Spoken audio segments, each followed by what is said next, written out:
Don't lose your most valuable invention by making this common mistake.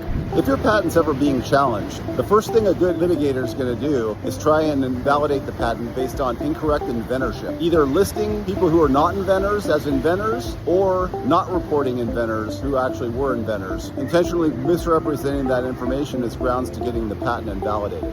Fortunately, it's a really simple mistake to avoid as long as you know the rules. Anyone who contributes potentially patentable features to the claimed invention must be named as an inventor.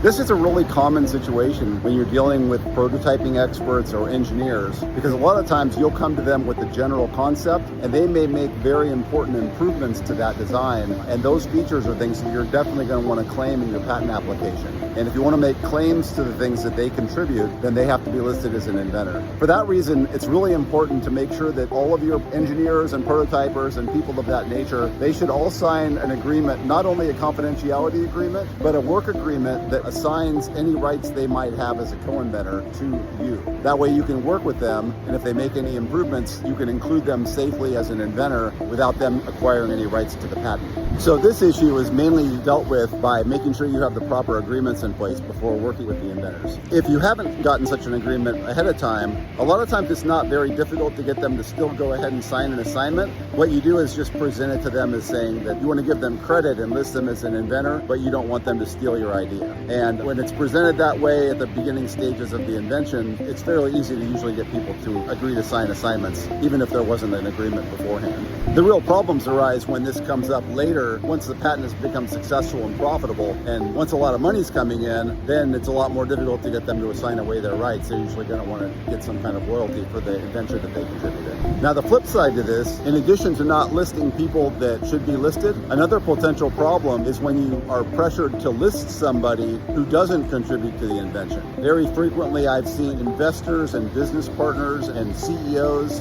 and people of that nature that want to be listed on the patent, and that has to be avoided, because if they didn't contribute, then they can't be listed as an inventor. It's also inappropriate to list family members. A lot of times people want to list wives or children. They want to incorporate it as some form of estate planning. That's also very much to be avoided. It's such a common thing that if an opposing attorney sees that, they're going to delve into that, and unless someone's going to commit perjury, it's going to come out eventually that they actually didn't invent. And that is grounds for invalidating the patent, so it's definitely to be avoided. My name's Eric Carrick. I'm a patent attorney. I've helped launch over 1,000 startup companies. If you have any questions about inventorship, feel free to give me a call.